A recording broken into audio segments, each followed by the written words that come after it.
Saudações a todos, meu nome é Heitor da Ciel, você está no canal dos Velhos Companheiros. Esse vídeo vai ser um improviso total mesmo, tá? Vou tentar me enquadrar aqui direito. Eu tenho sérias dificuldades de me enquadrar segurando a câmera, é difícil, cara. Esse vídeo eu quero falar sobre um vídeo que o Bruno Corradelli fez, que ele levantou um ponto muito interessante. Que ele falou, o vídeo se chama Por que eu sou ateu? E no vídeo o Bruno ele comentou um pouco a questão, né, quando ele fala, né, de uma amiga, né, que conversou com ele e falou: nossa, mas eu achei que você seria ateu, né, porque você estudou filosofia e tal, né, isso geralmente faz as pessoas aderirem ao ateísmo, né. E é interessante isso porque essa amiga dele não está totalmente errada, porque a academia, né, em geral, né, da filosófica, ela adere muito ao corte da metafísica feito pelo Kant. Vocês já devem ter ouvido, né, que mais ou menos ali o Santo, eu não lembro exatamente o século, eu faço muita confusão com contagem de século, mas enfim, vocês provavelmente já ouviram do argumento ontológico do Santo Anselmo, né?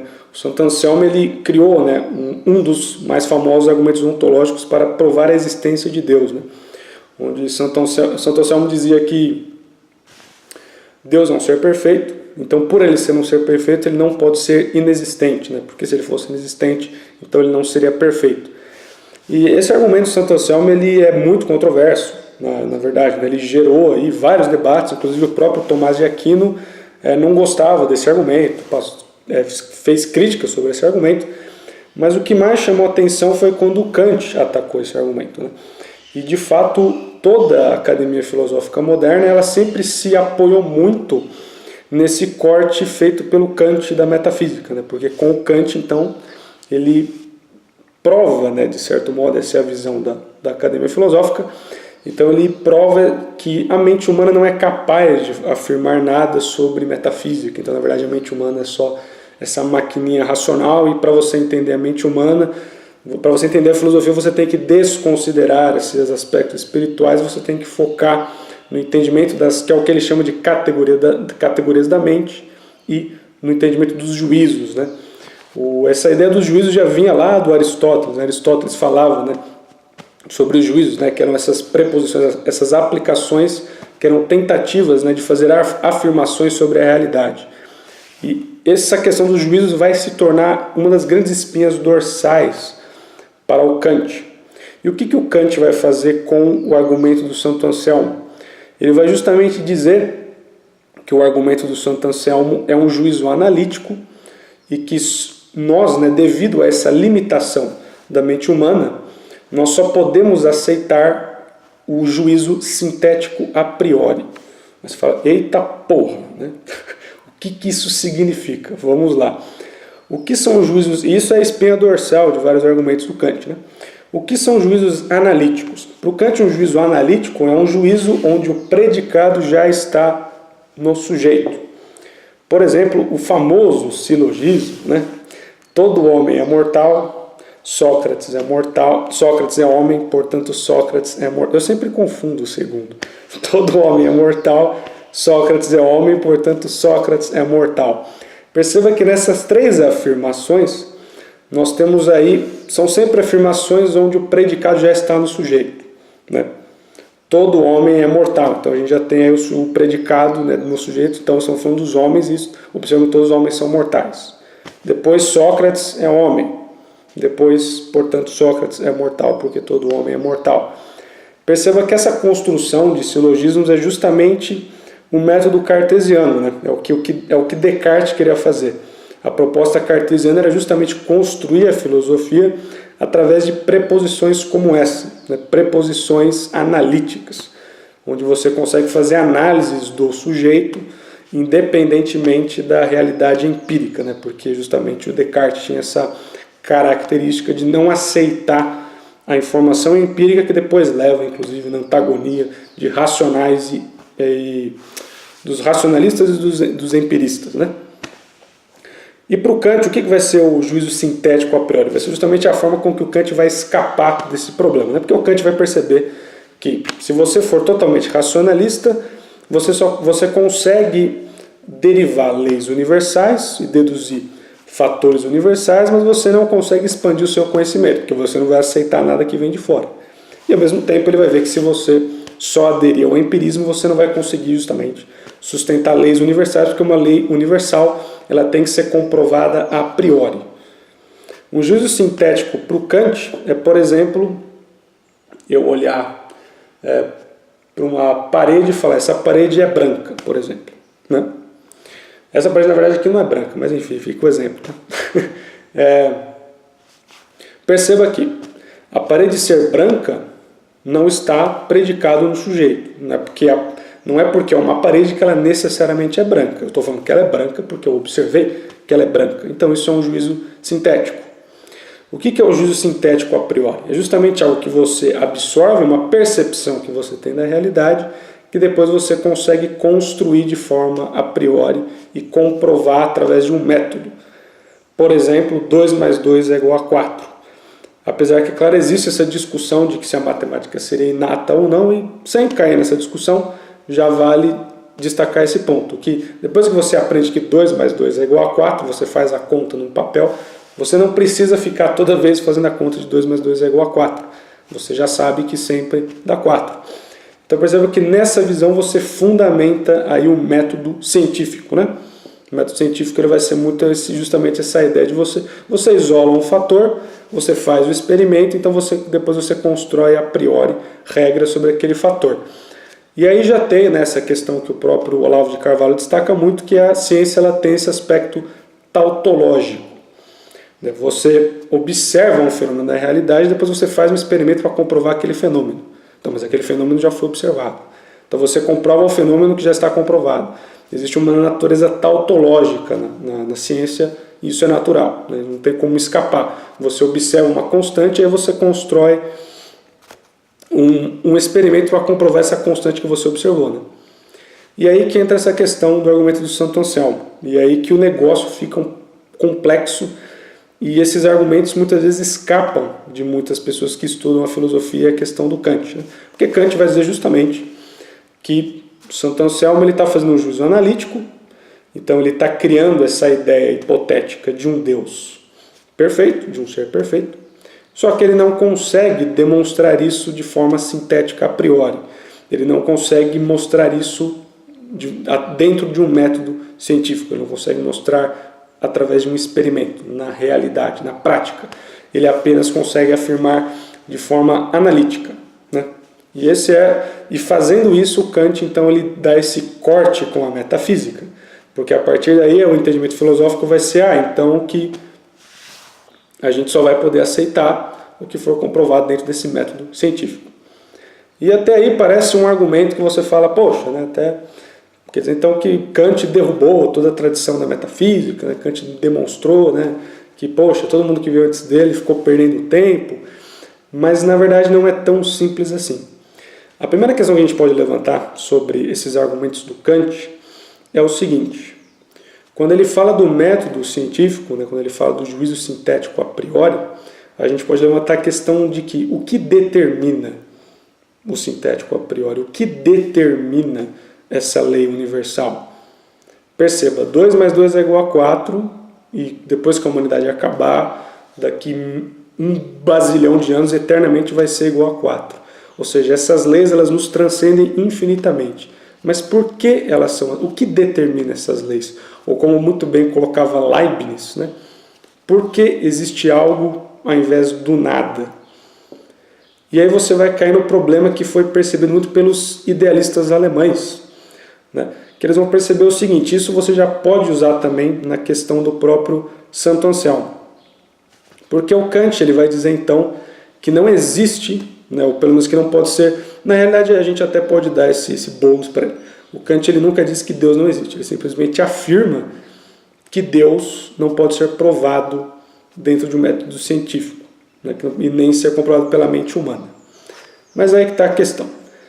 Se você pegar então vamos aceitar o argumento, então vamos exagerar o argumento do Kant e dizer então que Deus realmente não existe, né? Que esse ser necessário que o Santo Anselmo está colocando não existe. Bem, se não existe ser necessário, então a gente pode concluir que os seres são contingentes, correto? A gente pode concluir que não é necessário que exista um ser para que existam outros seres, né? Então os seres são contingentes, eles existem de forma independente. Se os seres são contingentes, então a relação entre os seres também é contingente, não é necessária. Então, primeira afirmação, não temos um ser necessário, não temos um aspecto necessário, um princípio. Bem, então se não temos um aspecto necessário, todos os seres que estão na realidade são contingentes, né? Porque não existe ser necessário. Se não existe ser necessário, os seres são contingentes, a relação entre os seres também não é necessária, né? Porque todos os seres são contingentes. Portanto, se a relação entre os seres não é necessária e, portanto, a relação entre os seres é contingente, a ciência não existe. Porque a ciência ela é o estudo da relação necessária entre os seres. Então, só que aí que está, o que determina a ciência? Né? E é justamente nessa linha que o idealismo alemão vai entrar. O Fichte, né, que foi o pai da dialética hegeliana, na verdade, né, justamente o que ele vai perceber? Ele vai falar, esse método kantiano, o que ele faz? Você olha para um objeto e depois você olha para um homem.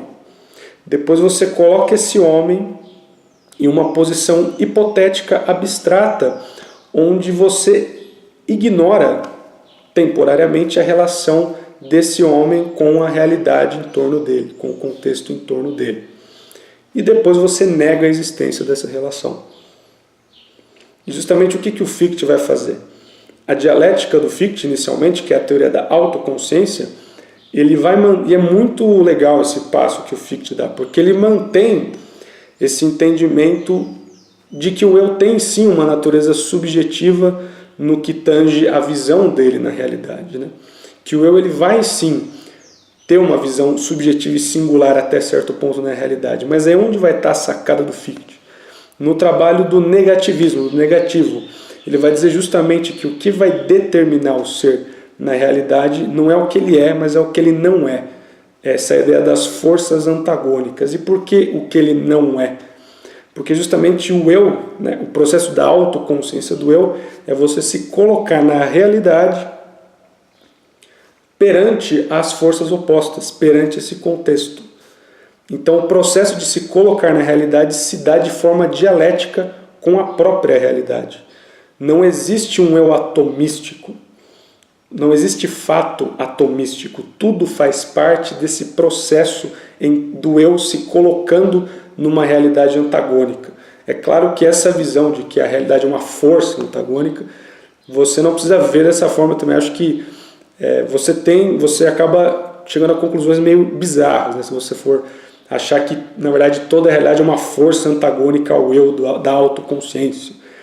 Mas veja que, independente dessa visão, vamos dizer assim, de certo modo, meio pessimista, você tem esse lance, essa sacada fantástica do Fichte, que é trazer de volta esse eu, que no Kant estava nesse mundo abstrato, racional, onde ele dizia, não, aqui eu só vou aceitar o método científico, esquecendo que o método científico está dentro de uma realidade que o transcende. Porque é a questão que não dá para ser levantada pelo Kant. Quando Kant faz aquela divisão entre o mundo fenomênico e o mundo noumênico, que ele fala, o mundo fenomênico é a construção que nós fazemos da realidade, é o que nós percebemos. Tá, mas e o mundo noumênico? Né? Que ele diz, mas também existe o mundo noumênico, né? Que são as coisas em si. Tá, mas como é que você sabe? Como é que você faz essa divisão se você sequer percebe o mundo noumênico? É algo totalmente arbitrário que ele não consegue demonstrar e que inclusive cai no argumento do terceiro homem, que foi utilizado por Aristóteles contra Platão. Basicamente o que Aristóteles dizia, né, que ele fala para o Platão, que o problema de você dizer que você fala um indivíduo, ele pertence a uma essência. Ele não é um indivíduo em si, mas ele é uma representação de uma essência. Ou no caso do Kant, ele é um fenômeno. Então o indivíduo que você percebe é um fenômeno. Ele não é algo em si, uma singularidade em si. Então só que aí você vai cair num problema, porque esse indivíduo que você percebeu né? Esse argumento do Aristóteles, ele dá esse argumento na metafísica, que é o que a gente chama de argumento do terceiro homem. Por que terceiro homem? Porque Aristóteles vai perceber o quê? Esse indivíduo que você percebe na realidade, ele não é nem a essência em si, mas ele também não é a representação da essência. Ele possui acidentalidades, ele possui propriedades que não são englobadas pela essência. Simplesmente ser homem não faz com que você seja Sócrates, por exemplo. Então, na verdade, o homem concreto, por isso tem esse termo terceiro homem, porque ele não é nem a essência nem a representação. Ele, ao mesmo tempo que ele tem aspectos da essência, ele não é meramente uma representação. Ele é, na verdade, aí entra como se fosse um terceiro homem. Só que esse terceiro homem, então, que não é nem simplesmente a essência nem a representação, esses aspectos acidentais que ele tem, né, que ele segue, isso também são essências? Ele representa isso também? Então será que desse terceiro homem você pode derivar mais essências e derivar um sexto homem, por exemplo? Então Aristóteles percebe que isso cria um raciocínio infinito. Você vai ficar infinitamente criando fenômenos ou criando representações. O Kant também, porque você fala, porque a pessoa que eu vejo é um fenômeno. Aí você fala, tá, mas essa pessoa ela não é nem o fenômeno em si, não é nem um mero fenômeno e nem a essência noumênica, ela fica entre essas duas coisas. E o próprio ato de perceber, você fala que o ato de perceber é um fenômeno, mas perceber que você percebeu também é um fenômeno, também outra questão que você pode levantar. Como você divide o que é e não é um fenômeno? Então você também cai num pensamento infinito. Então o Fichte ele conseguiu escapar da prisão kantiana, ele conseguiu demonstrar que na verdade esse processo do eu, ele se dá dentro dessa relação com a realidade, não de forma atomística. E vale também um argumento do próprio Olavo de Carvalho, que é muito interessante, que é o argumento do espelho. Esse argumento é muito legal. Inclusive até teve eu acho que faz um tempo isso que eu estava lendo uns artigos de fora do Brasil, de uma academia, eu não lembro se era uma academia portuguesa, e eu achei muito legal porque eles citaram o argumento do Olavo, né? Você fala, né? Você vê, o Olavo, eles citaram lá no artigo, esse argumento do Olavo de Carvalho, filósofo brasileiro, né? Você vê, Olavo, como é triste a gente não... Você vê no Brasil as pessoas não dão valor ao trabalho dele, né? E lá fora ele é muito mais reconhecido que aqui, né? E foi legal isso, isso foi legal pra caramba, né? E qual é o argumento do Olavo, né? O argumento do espelho. Basicamente o que o Olavo diz é o seguinte, o Kant vai dizer que quando você olha para um objeto, justamente toda a forma que você enxerga daquele objeto é uma limitação da sua própria mente, né? Então, por exemplo, eu não consigo enxergar todos os lados de uma caixa, por exemplo, porque é uma limitação da minha mente, da minha percepção. Então essa ideia de que toda a realidade se explica entre uma relação de sujeito e objeto. E justamente esse argumento do espelho do Olavo demonstra que não. Que na verdade não existe uma relação, não existe uma explicação plana da realidade, onde sempre existe um sujeito colocando um objeto. Mas na verdade, da mesma forma que eu sou o sujeito, posso ser o sujeito de uma ação, eu também sou objeto de outras ações e os próprios objetos físicos também. Então, por exemplo, no caso do espelho, se eu me colocar na frente de um espelho, primeiro que eu não consigo alterar a emissão do espelho. O espelho está me emitindo uma informação, que é até um argumento que o Olavo fala brincando, né? Se eu ficar pelado na frente do espelho, eu não consigo me mostrar de roupas para o espelho. Então, o espelho está emitindo a informação que eu estou pelado e eu não consigo alterar isso. Eu não tenho essa propriedade de me mostrar de várias formas, né? Então, o que ele quer dizer com isso? Que a limitação é da natureza das coisas, da natureza da própria realidade. Os objetos não conseguem se mostrar de todos os lados ao mesmo tempo. Não é uma limitação, não está tudo, você não explica tudo apenas pela mecânica da mente do eu, né? E outra forma de você usar esse argumento do Olavo, é você também pode usar um segundo exemplo aí, né? Se eu, por exemplo, colocar um espelho verde, a minha imagem ela vai ficar esverdeada. Eu estou percebendo a minha imagem esverdeada por uma propriedade do espelho, né? Meus olhos não têm a capacidade de mudar a cor que eu estou.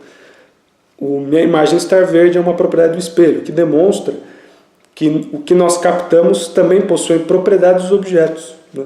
não é atomístico, não é que o eu cria tudo e capta tudo. E aí vale também, como eu comentei, destacar o idealismo alemão. E para terminar, é engraçado que isso até coincide com uma coisa que o Bruno falou no vídeo dele, porque ele depois comenta, né, ele fala, né, porque ele não é ateu e tal, e ele fala um pouco também da questão da moral e tal, que pelo que eu me lembro, eu não lembro agora sinceramente se foi em outro vídeo que ele falou isso ou se foi nesse vídeo, mas independentemente disso, dá para fazer uma conexão também legal, porque o Hegel, ele vai pegar essa teoria do Fichte, e o Hegel ele acaba indo para o outro lado, né? Ele tinha uma tara pelo universal. Você vê isso nele assim muito forte. Você vê quando ele faz análise até dos próprios pré-socráticos, né? Tem textos, né, tanto do Nietzsche como do Hegel, né, análises maravilhosas sobre os pré-socráticos, né, como eu gosto muito dos pré-socráticos. Eu já li muito esses textos, né, do Nietzsche e do Hegel. São maravilhosos, né? Principalmente os do Nietzsche são fantásticos, né?